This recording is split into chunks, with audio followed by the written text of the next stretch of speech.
Hello and welcome to The World This Week with me, Gavin Lee, live in Paris every week with a panel of distinguished correspondents discussing the biggest stories of the past 7 days. Our programme now selected as one of the best 100 podcasts in the world for current affairs too. So thank you for watching. In a week that President Trump made the first overseas tour of his second term, where Riyadh royalty rolled out a lavender carpet ahead of a $600 billion pledge of Saudi investment for US contracts. Qatar next, the beast surrounded by a caravan of camels, while the man inside watched the ceremonial sword fair spectacle. Then onwards to the UAE, to the sound of drums and the swishing of hair. Yeah, more big money deals too that were announced. A trip that made headlines for a surprise meeting with Syria's warlord turned president, and questions over why Trump left Israel off the itinerary, and on the ethics of accepting the gift of a winged palace from Doha. So they said to me, we would like to, in effect, we would like to make a gift. You've done so many things, and we'd like to make a gift to the Defense Department, which is where it's going. And I said, well, that's nice. Now, some people say, oh, you shouldn't accept gifts for the country. My attitude is, why wouldn't I accept a gift? We're giving to everybody else. Why wouldn't I accept a gift? It's been a week where President Zelensky called President Putin's bluff. He was awaiting talks in Turkey, the setting the Russian leader had chosen for negotiations, rather than accepting an unconditional ceasefire. Putin was a no-show. Stand-in prop sent instead, said Kyiv. Moscow had barely the time to call Zelensky a clown in response by the time President Trump intervened. Nothing's going to happen, he suddenly declared to reporters, until Putin and I get together. We'll assess when and where the stage is being set for that. We need to understand what kind of level the Russian delegation is, and what mandate they have, and whether they can make any decisions. And it's a week where the 78th Cannes Film Festival kicked off. Juliette Binoche heads up this year's jury. A new dress code too.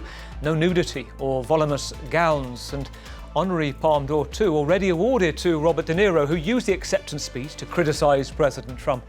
And the big tip for this year's Best Film Award is the subtle Japanese drama Renoir.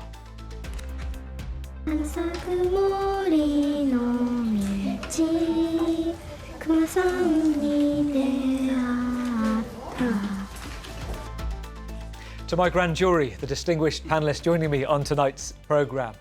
We go to Istanbul, joined by a great friend of the programme, the 3 times Pulitzer Prize finalist and independent international correspondent, Bouru Daragahi. Good evening, Bouru.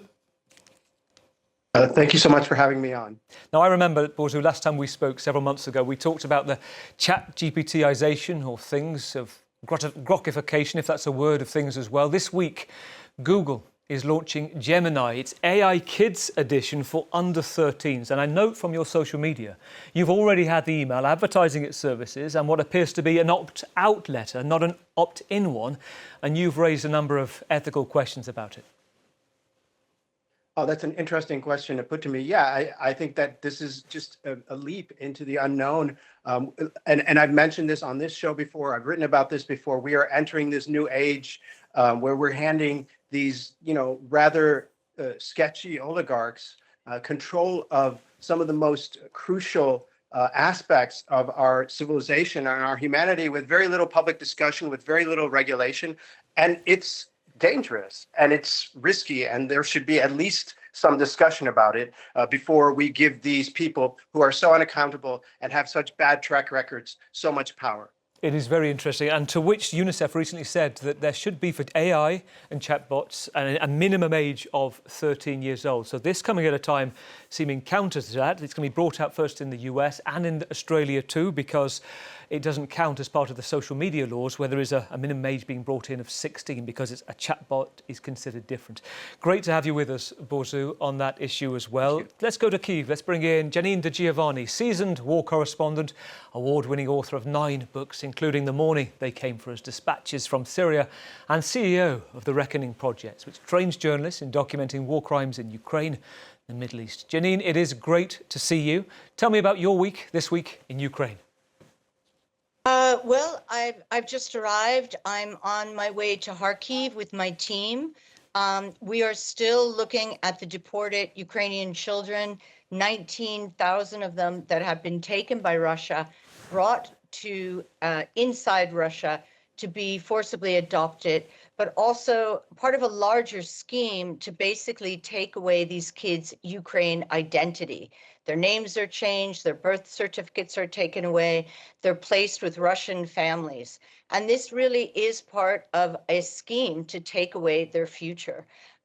Given what happened today in Istanbul, people are exhausted here. They're tired of 3 years of war, but they're saying, we will not give in, not ever, to our demands for territorial integrity. They do not want to give up 18% of their country. Very interesting. And also on the issue of those children taken, the triage of information that we get, it's often that it sort of comes somewhere underneath the headlines of a ceasefire. Very interesting, it was mentioned recently as a priority by Pope Leo XIV as something that has to be done in the immediate term. Janine, great to have you with us tonight. With me in the studio, as well as Janine out there in Ukraine, we have the intrepid reporter, Europe correspondent for Swiss media outlet Blick. It's Richard Worley, spent the 90s covering the Far East, conflicts in Cambodia, Burma. Was stationed as correspondent in Bangkok and Tokyo as well. And this week, Richard, you've just come back from assignment in the US. What have you been looking at? Well, correct. I've been there initially for the 100 days of Trump, spending those days in Washington, D.C., and then flying to Colorado to report on migrants. You know, near Denver, in the vicinity of Denver, you have one of the biggest detention facility for migrants in the U.S., in Aurora. That's the name of the town. So I went there, spoke to the people. At the time, they were deporting those migrants to Salvador and other countries. So that was really interesting. And then I proceeded with West Virginia, tracking J.D. Vance's childhood. You know, he's written a book, Hillbilly Elegy. The book is published in France. It's actually selling well in France, and I wanted to see whether what he says in the book corresponded to the reality there. And before you came in, you said to me, I was in his childhood home. Correct, in northeast Kentucky, I mean, in this Appalachian region, which is really unknown in France, where you have this mining tradition, this wide community, and they will tell you that for them, it's all about work, family, and religion. That's what I was told all along the Appalachian Trail. But still, the story said and told by J.D. Vance doesn't completely correspond to reality. He had this tendency to portray this region as really miserable, as a place where people are destituted. It's not always true. So he painted it in a way that helped him in his political career. There's a million questions that are springing off. I'm sure people watching are thinking the same thing. What were you doing in the childhood home? Who's living there now? Is it a museum? Were you invited in? I'll tell you. To tell you the things very bluntly, it's a slum now. When you look at the childhood house, it's full of things left over, an old barbecue, an old washing machine. Why? Because the house, which was the house of his great-grandmother, is inhabited by a cousin of him, an estranged cousin. She didn't want to attend the inauguration, while her children went to the inauguration. And I think it's a way for her to protest against J.D. Vance. So I don't recommend to go there except to take photographs. She lives in a trailer, and she said proudly, I am a Democrat. But then she continued, probably the only Democrat in a vicinity of 20 kilometers. Wow. What a story. Don't let Donald Trump know about that. That is a prospect opportunity. And she doesn't want to be photographed. You can photograph the house, but not her.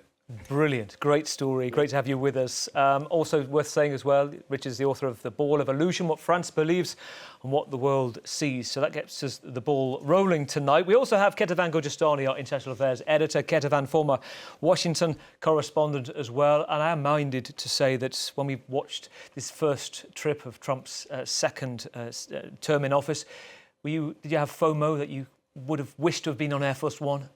I mean, it looked like a grueling 4 days, and they were actually joking on Air Force One between the president and the reporters that were following him in the pool.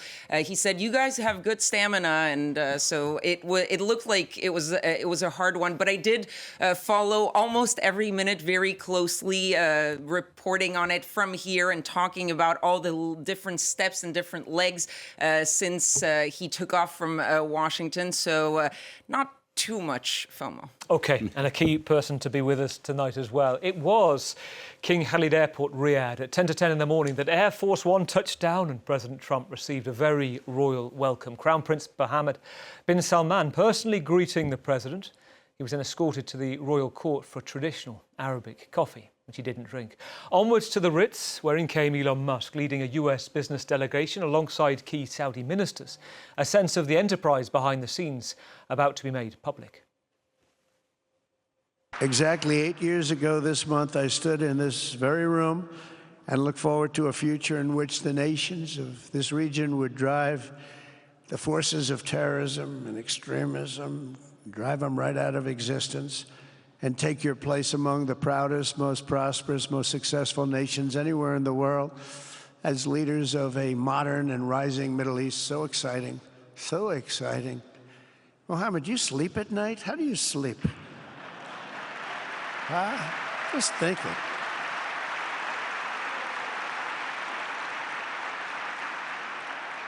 What a job. He tosses and turns like some of us. Tosses and turns all night. How do I make it even better all night? It's the ones that don't toss and turn. They're the ones that will never take you to the promised land, won't they?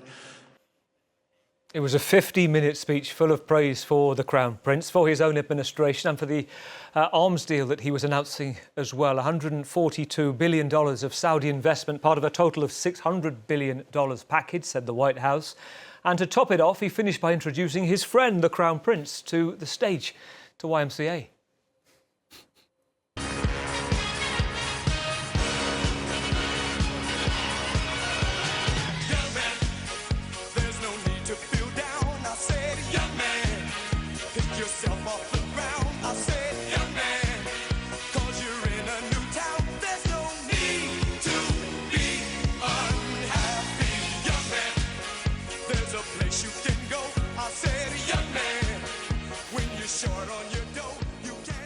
Bouru, a word on the first leg. That bit was particularly awkward, wasn't it? Yeah.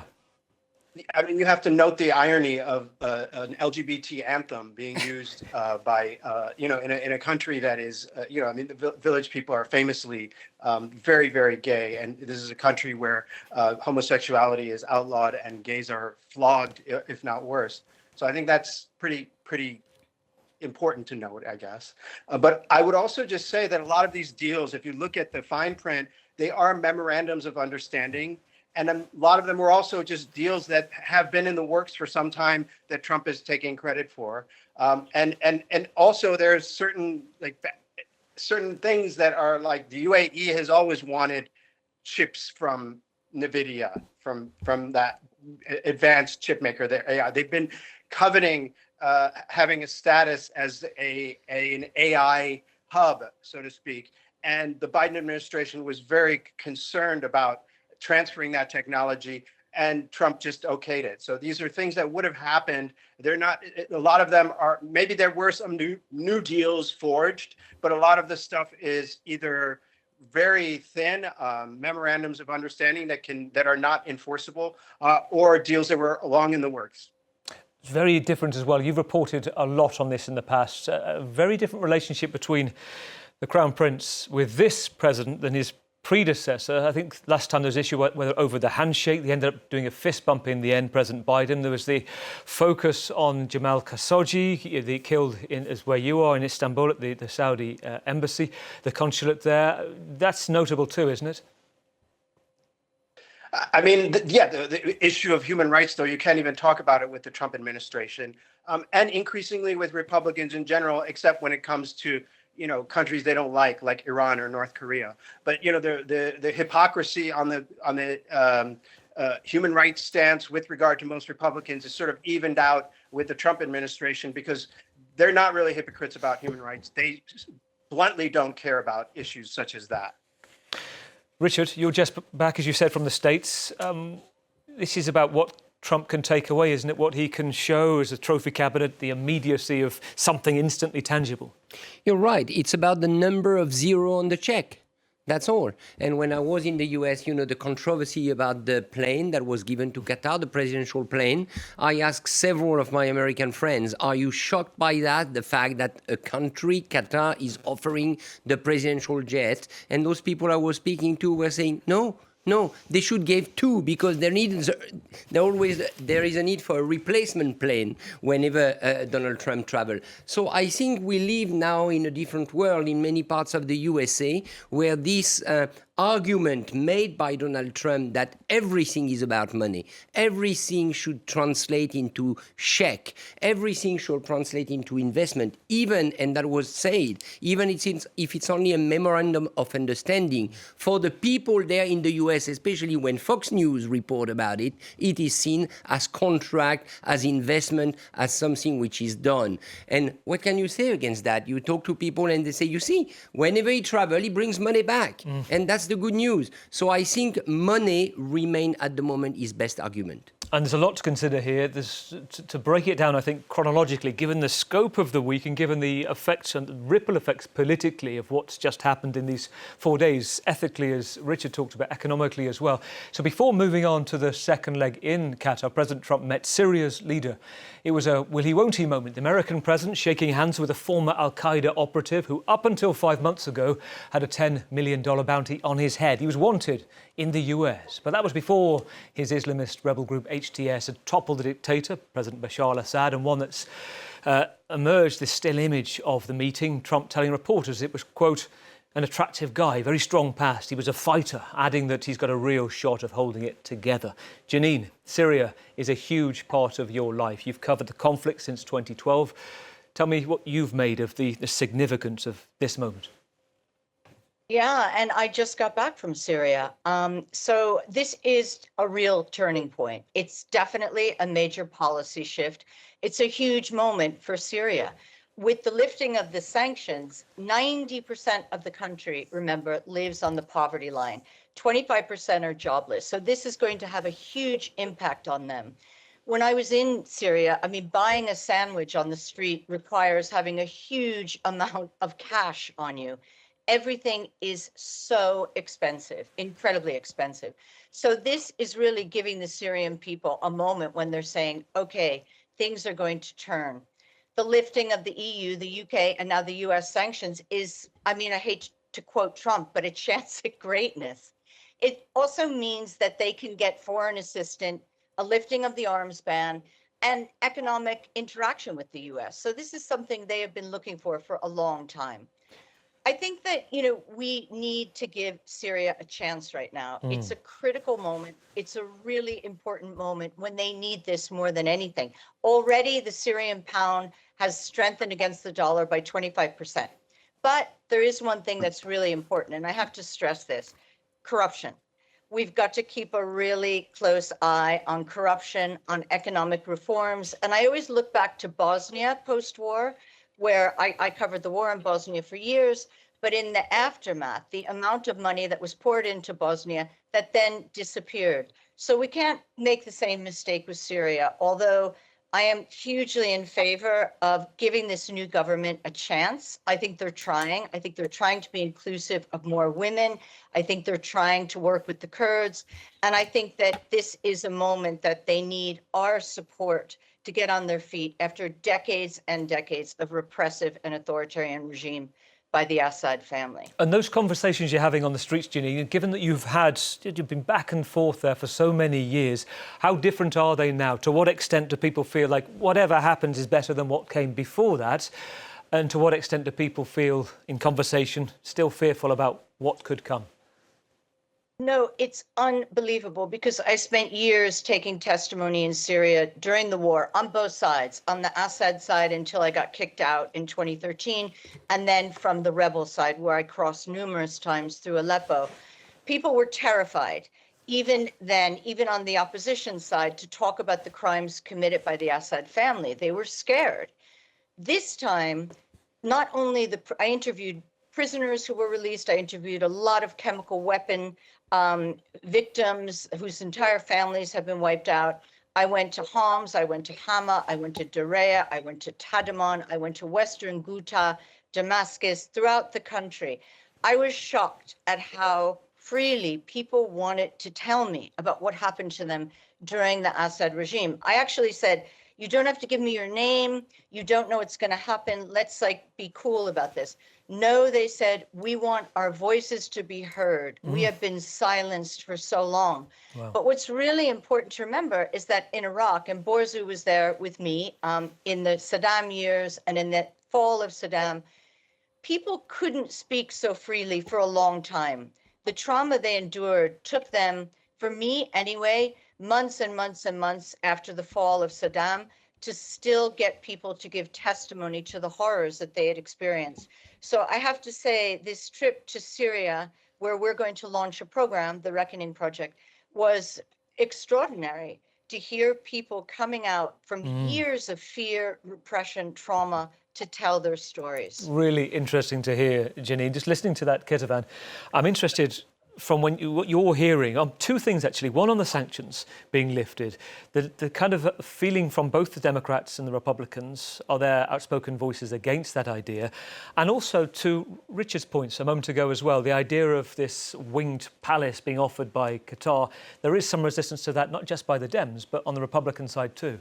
Yes, on the flying palace, what was interesting was that obviously, and no surprise there, the Democrats were up in arms talking about corruption, how this was against the Constitution, because there's Article 1, the Foreign Emoluments Clause, that says you cannot get a gift from a foreign leader or foreign state without the express consent of Congress. What was more surprising was the reaction of a lot of Republicans, actually. It was not one that is always critical of Donald Trump. It was a few Republicans on the Hill, both in the House and in the Senate, who were expressing a really unease about this gift. Some were focusing on the security aspect and the risk of espionage, saying it's going to cost millions and millions of dollars if you need to strip that plane to make sure that it is clean and to then refurbish it with all the elements that the Air Force One has. It is basically a flying Oval Office. Yes. So you had that, the security aspect, but there are some Republicans who are saying, look, this at the very least is an appearance of impropriety. Whether or not there is, quid pro quo, it doesn't matter. It's not okay to have that. And then what was even more surprising was the reaction from MAGA sphere on social media, those big influencers that have a big voice in the MAGA world, like Laura Loomer, who has been very important in Donald Trump's years. She came out on social media saying, if this is true and this actually happened, it will be a stain on this administration. And she added, this comes from someone who would take a bullet for Donald Trump. And she's not the only one. Ben Shapiro, a lot of these people have been criticizing that because Qatar, they associate with the support to Hamas, and they're saying, how can we get a gift? It's not that they don't like gifts, they don't like gifts from Qatar. Associated with Qatar, Hamas also associated with Iran as well. Bouru, also, what do you make separately on the issue, not just on the plane, but going back to what Janine said on the sanctions as well, that Israel is making of this moment? Syria's leader giving the official US seal of approval in a country where Israeli forces have been busy bombing in previous weeks. I mean, it's an awkward moment for Israel. There does appear to be some a distance between the Trump administration and Israel on many issues. The Trump administration is also pursuing talks with Iran, with the Houthis, and over Gaza without Israeli input, without Israeli direct participation. And this is being picked up by the Israeli press as a kind of snub. There's others who are saying that Trump is playing a sort of game with Netanyahu, but I think that he sees an advantage here. Trump sees an advantage in pursuing diplomatic solutions on longstanding problems. He might even see that Israel is kind of a roadblock to some of those problems. There were reports that a senior official was demoted over allegations that he was colluding with Netanyahu to drag the U.S. into a war with Iran. I think that Trump is sensitive to the idea that he's anyone's dupe, whether that's Putin or Netanyahu.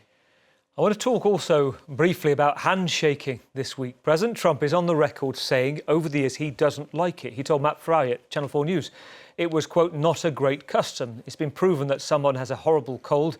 All of a sudden you have, well, science proves him right, he said. And spare of thought for what we're seeing here. This is the Shake-a-thon in Riyadh going on. This went on and on. Richard, he was clearly putting on a brave face if he wasn't enjoying it.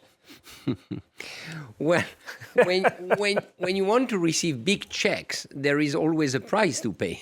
And in this case, the handshake was the price of the check.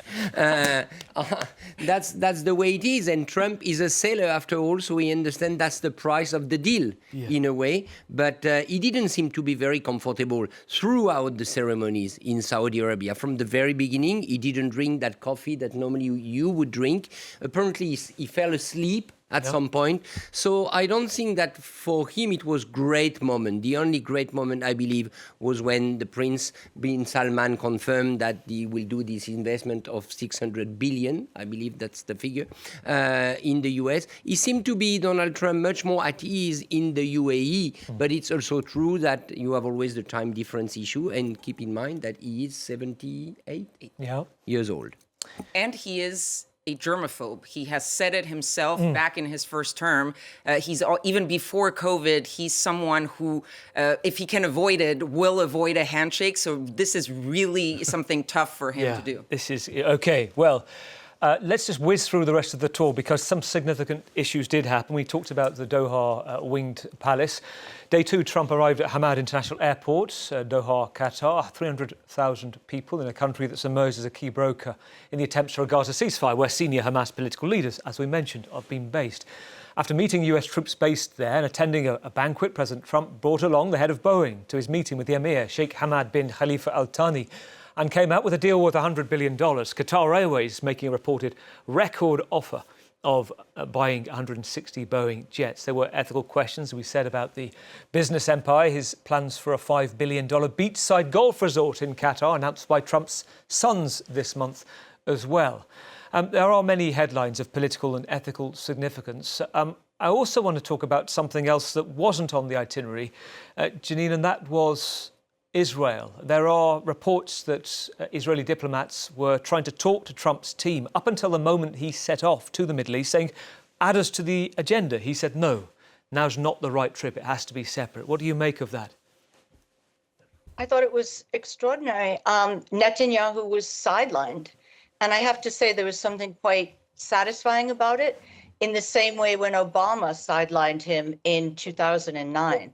But what I'm thinking is this somehow a shift in Middle East policy. So this week we saw Thomas Friedman, who's a leading Jewish voice for the New York Times, who grew up as a Zionist, writing an op-ed, Israel is not our ally. And I think that was hugely significant. The head of Ben & Jerry's, Ben Cohen, was then arrested on the floor of the Senate for speaking out about Gaza.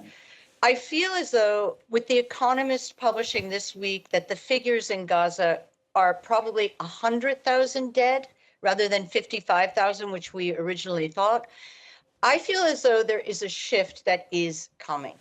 Now, whether or not Trump is just absolutely frustrated with Bibi calling the shots, or is he, I don't think he ethically feels much concern for the Gazan people. I think it is more about whether or not there is a shift in America. I was in America 2 weeks ago to see some of our donors and our supporters, and I felt, just talking to people, especially in New York, which of course is traditionally pro-Israel, pro-Netanyahu, people were getting sickened by the images they were seeing from Gaza. It's now been 10 weeks since food, since water, since humanitarian aid have been allowed to cross the border. Now, this is no longer a question of people saying, well, what about Hamas? What about the hostages? These are now civilians who are starving to death. Even leading Holocaust scholars are now calling it a genocide. We're no longer saying a plausible genocide, we are calling it a genocide. So I think not that Trump cares about his image, these voices in some way are reaching him. And something has got to shift in Gaza. It is a term more frequently being used, Janine, as you say. I think in Gaza, the two significant figures have used the term genocide this week. Josep Borrell, the former EU Foreign Affairs chief, and Tom Fletcher as well, the UN's human rights chief, in remarks to the UN Security Council. And he defended saying they prevent against genocide by saying this, quote, we're making sure we aren't making the same mistake that was made with previous massive breaches of international law, where it hasn't been called out soon enough. What's your take on that, Ketavan?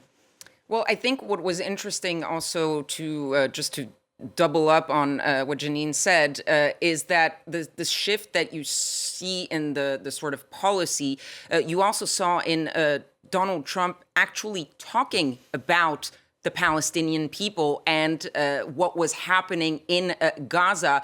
And of course, Donald Trump is famous for always listening to the last person who has his ear.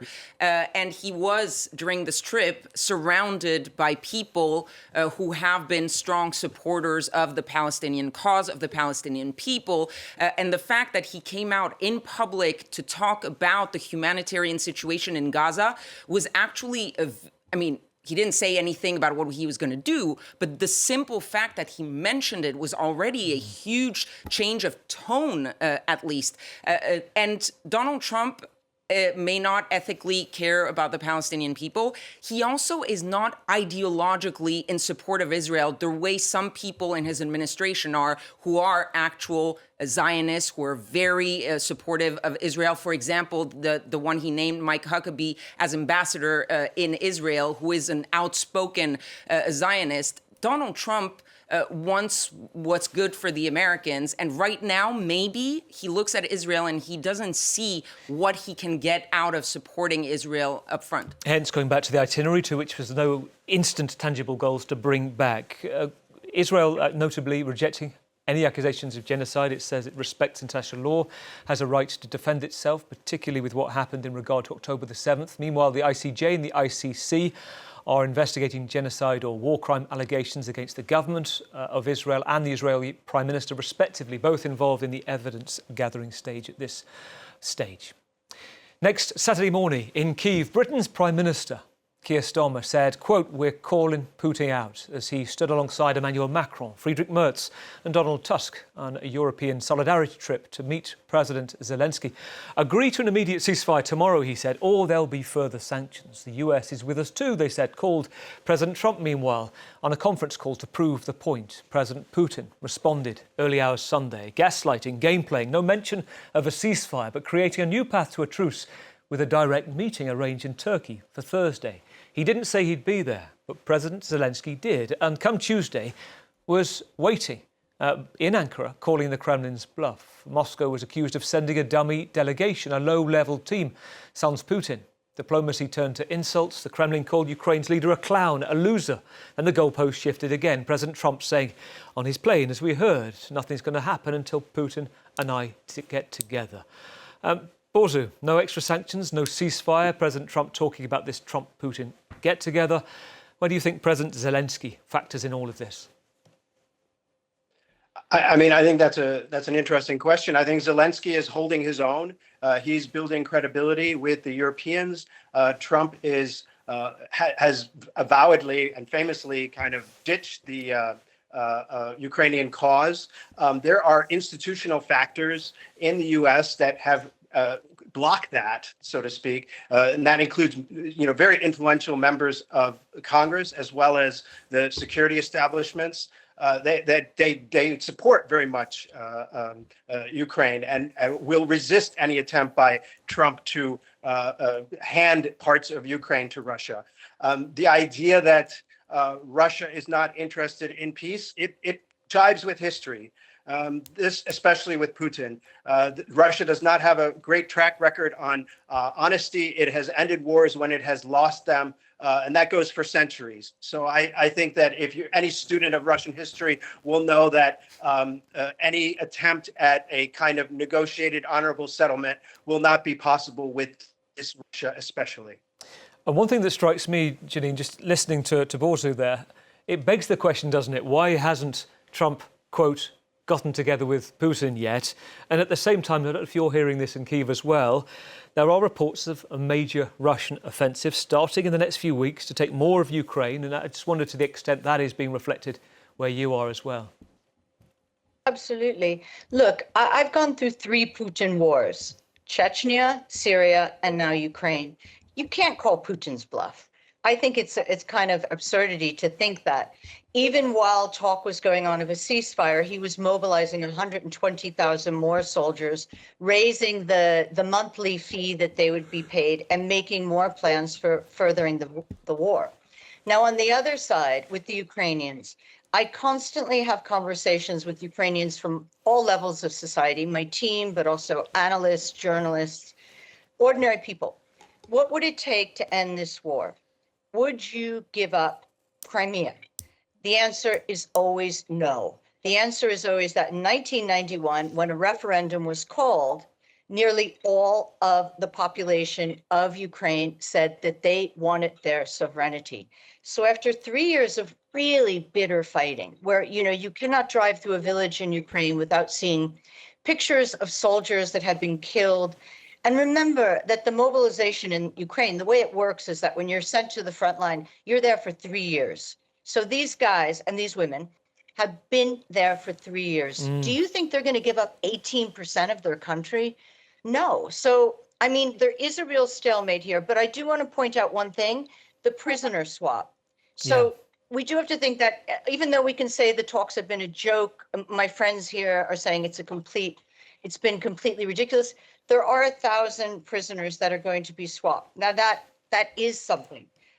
So I do want to point that out. But whether or not we're any closer to a ceasefire, no. And in fact, we do believe that Putin is getting ready for another full-on, bigger launch to the conflict.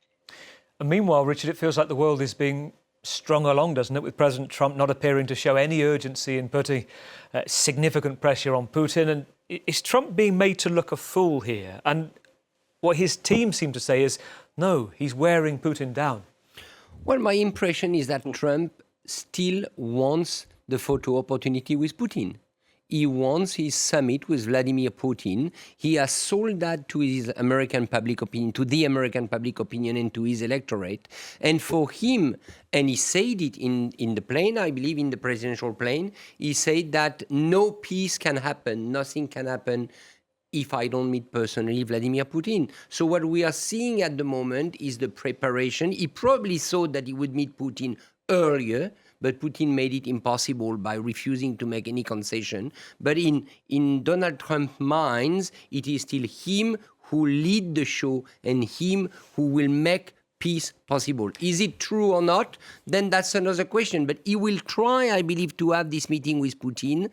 And the only hope I have, but I'm not an expert neither on Putin temper nor on Russia, is that to meet Donald Trump, Putin will have to make a concession and maybe a significant concession. But it's true that when you see the deployment of troops and the risk of another offensive, we have all to be very careful.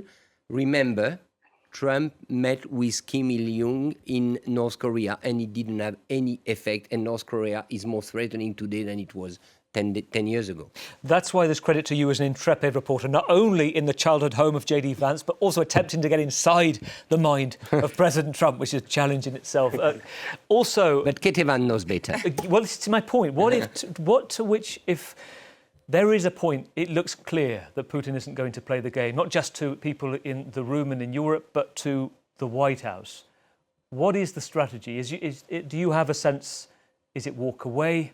Is it increase sanctions?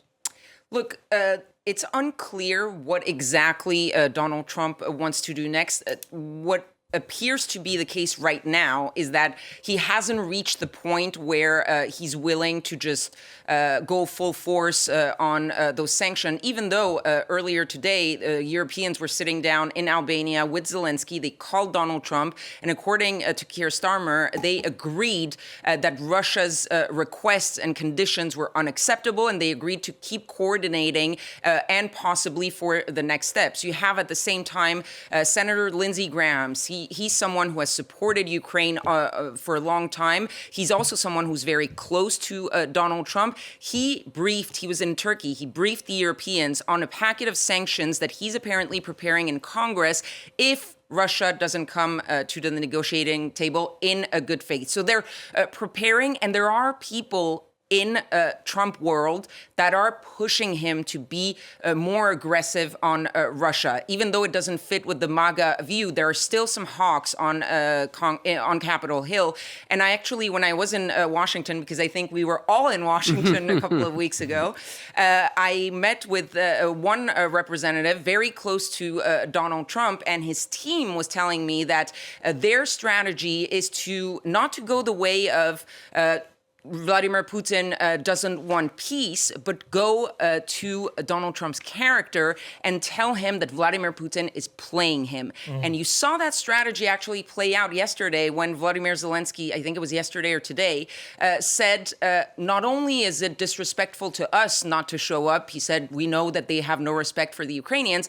He said, it's disrespectful to Donald Trump. So it seems that the strategy also of Zelensky is to increasingly publicly state this idea that Vladimir Putin is playing Donald Trump, which is something anyone who's watched and followed Donald Trump over the years knows that that is not going to sit well if Donald Trump actually believes it. And briefly, it's worth saying 85 million people seem to have been played this week. Bouru, very interesting. You must have seen this. One of the viral stories of wild cocaine conspiracy this week, suggesting the German, the French, British leaders were on a train hiding a stash and a spoon too. Here it is. It turned out to be a tissue and a cocktail stirring stick, but it does prove a point, doesn't it? The Elysee putting out a statement saying, be vigilant of France's enemies spreading disinformation. What do you make of that? I think it would probably, if it were true, it would probably improve their image, probably increase their numbers. Kind of cool guy sitting there hanging out, you know. But yeah, I mean, it's the curse of social media, really. The irresponsibility of these platforms. They are gatekeepers, yet they reject their role as gatekeepers. They want to replace news media, and they're destroying news media and traditional news media outlets. But they have shown zero responsibility except when under great pressure and threats of legal repercussions. I also just want to move on briefly to an issue we can't miss because it's one of the biggest cultural moments for film of the whole year this week in France, the 78th year of the Cannes Festival, kicking off with new red carpet rules, no nudity, no big gowns, no voluminous dresses, trip hazards, and people weren't fitting into their seats apparently. The festival ushered in by surprise guest of honour, Quentin Tarantino. It opened politically with Robert De Niro taking aim at President Trump in an acceptance speech for his honorary Palme d'Or for lifetime achievement. We also heard from the jury paying tribute to the photojournalist Fatima Hassana, who told her own story of working and living under siege in Gaza for the documentary Put Your Soul in Your Hand and Walk. Chosen to premiere as an independent cinema choice at the festival, she was killed by an Israeli airstrike the day after finding out the film had been selected. Janine, a quick word from you. A letter gone round tonight, but many actors, a petition to say we can't ignore what's going on in the middle of this award ceremony. I'm a photographer. Yes, I saw your photos. Hollywood actors were terrified to speak out about Gaza. And now, you know, if you look online, more and more of them are speaking out saying, okay. No, we hear you. We hear you, Janine. Carry on. We hear you, Janine. Carry on. Sorry, I didn't think. No, I think this is another real change, along with Tom Friedman and, you know, people speaking out more. A year ago, Jamie Lee Curtis, Steven Spielberg, a whole host of Jewish American actors and actresses signed a petition supporting Israel. Now that has changed. More and more actors are no longer afraid that they were originally told you won't get roles, scriptwriters wouldn't be able to sell their scripts. People are speaking out more and more now. It's the fear that they would be canceled is in some way lessening. I'm not saying it still exists. Look at the students being deported for speaking out, the NYU student whose diploma was taken away from him. But I feel that in terms of Hollywood, people are gaining courage and they're standing up on the stage and they're saying, this must stop. People are being killed in Gaza, starved to death, burnt and bombed.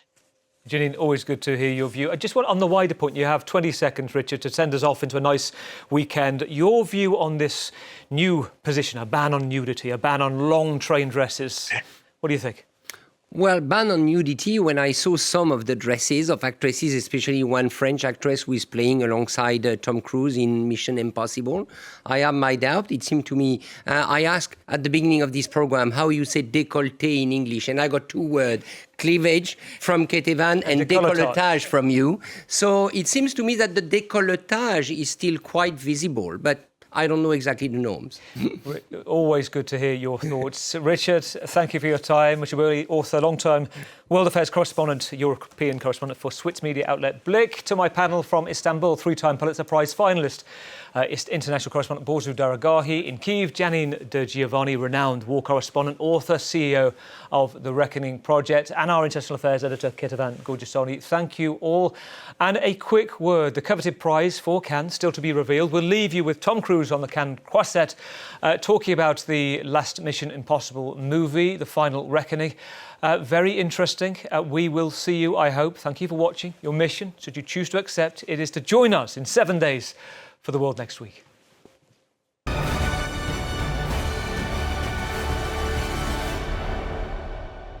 I need you to trust me one last time.